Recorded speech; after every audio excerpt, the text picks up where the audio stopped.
La période des vœux est généralement l'occasion pour chacun d'entre nous de faire le bilan de l'année passée. Les actions menées en 2015 par votre communauté de communes sont nombreuses. Nous avons choisi de nous arrêter sur 3 d'entre elles qui illustrent la vitalité du pays de Mélégré.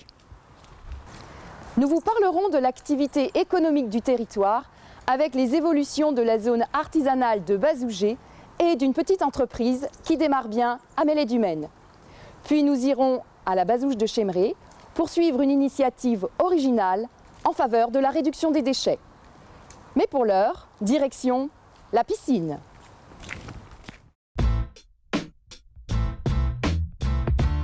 La construction d'une nouvelle piscine au cœur du territoire est sans aucun doute le fait marquant de cette année 2015. Ce chantier, c'est l'aboutissement d'un projet initié en 2005, alors que l'ancienne piscine commençait à donner de sérieux signes de fatigue. Les expertises ont montré que l'équipement était hors d'usage et qu'une réhabilitation n'était pas envisageable. Vint alors le temps des décisions. Faut-il reconstruire ou envoyer nos enfants dans les piscines avoisinantes ? Le choix de doter le pays de Mêlégré d'un équipement moderne, correspondant aux attentes des habitants, s'est imposé.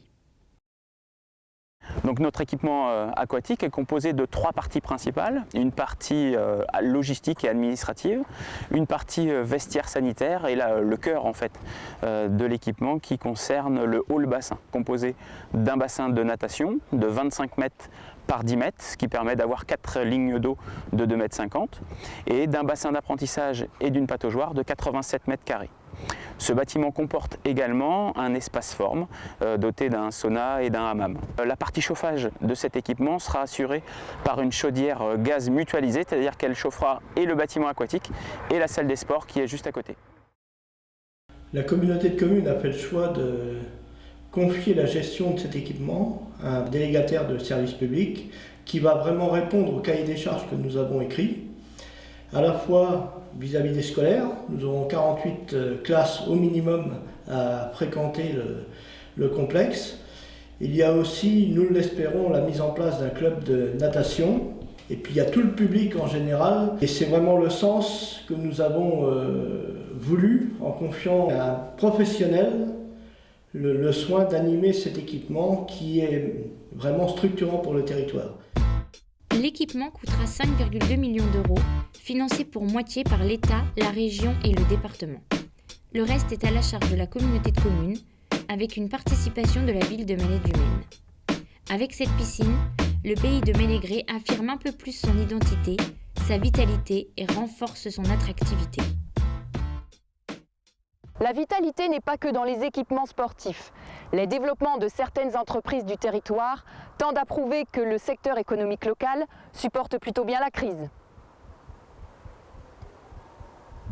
Pour Laser 53, implanté à Bazougé, c'est un entrepôt de 1500 m² qui vient de sortir de terre.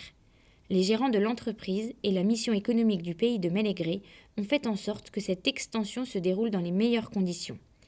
Au final, toutes les parties y sont gagnantes, y compris les particuliers qui bénéficient d'une entrée directe à l'espace propreté. Autre exemple de cette dynamique économique, je vous propose de découvrir une toute jeune entreprise créée en 2012 et implantée dans un bâtiment d'artisans à Mêlée-du-Maine.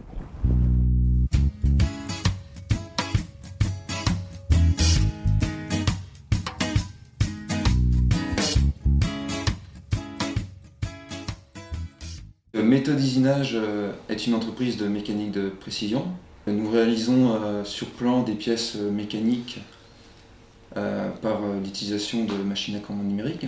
Nous travaillons en tant que sous-traitants pour des clients qui conçoivent et étudient des machines spéciales pour divers secteurs de l'industrie, comme par exemple l'agroalimentaire, l'automobile, les cartes électroniques.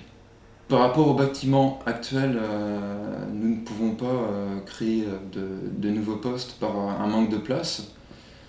Et surtout, il faut qu'il y ait aussi une cohérence, je dirais, par rapport à l'organisation de notre atelier pour répondre aux exigences de nos clients. Donc c'est pour cela qu'on a sollicité directement la communauté de communes pour réaliser, je dirais, tous les travaux et les démarches nécessaires à la construction d'un nouveau bâtiment. Répondre aux besoins des dirigeants d'entreprise, parfois même au cas par cas, c'est une des forces de l'action économique locale. Cet accompagnement en prise directe est le premier axe de la stratégie économique du territoire, le second étant la gestion de l'immobilier d'entreprise. Nous sommes à la Bazouge de Chéméré. Nous allons y rencontrer Yannick, le gérant de l'épicerie et du restaurant Le Petit Comptoir. Sensible à l'environnement, il expérimente le compostage.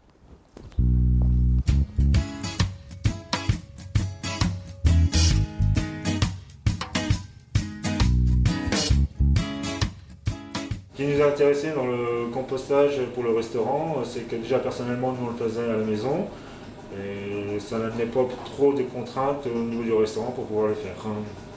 Ce qui a changé dans nos habitudes pour faire le compostage, pas beaucoup de choses, juste qu'il fallait un seau pour pouvoir mettre les déchets dedans et les emmener après le service au compost. Le déclic, c'est que Christophe de la communauté de communes est venu nous voir si on voulait être témoin en compostage pour les restaurateurs. Donc nous n'avons pas hésité. Les enjeux économiques et environnementaux en termes de réduction de déchets sont très importants et sont l'affaire de tous. C'est pourquoi nous mettons en place un certain nombre d'actions de sensibilisation visant à faire évoluer ces comportements. Par exemple, les stop pubs que vous pouvez apposer sur vos boîtes aux lettres sont très efficaces pour réduire les déchets publicitaires. Le bioseau est également un outil que nous vous proposons pour acquérir le geste du compostage. Composter ces déchets ménagers réduit très sensiblement le poids des poubelles. Nous continuerons à vous accompagner lors d'animations pour différents publics ou lors de manifestations. Enfin, dernier exemple, les textiles. Nous continuons à développer le nombre de points de collecte sur le territoire, des bornes Le Relais qui donc accueillent vos textiles usagés ou non, qui seront réutilisés ou recyclés en isolant pour les maisons. Notre voyage en pays de Mélégré se termine. Un territoire qui a su se créer une identité propre en Sud-Mayenne grâce à sa créativité, son opportunisme et ses initiatives. Nous ne pouvions refermer 2015 sans vous souhaiter nos meilleurs vœux pour la nouvelle année et vous rappeler en images et en musique l'année écoulée.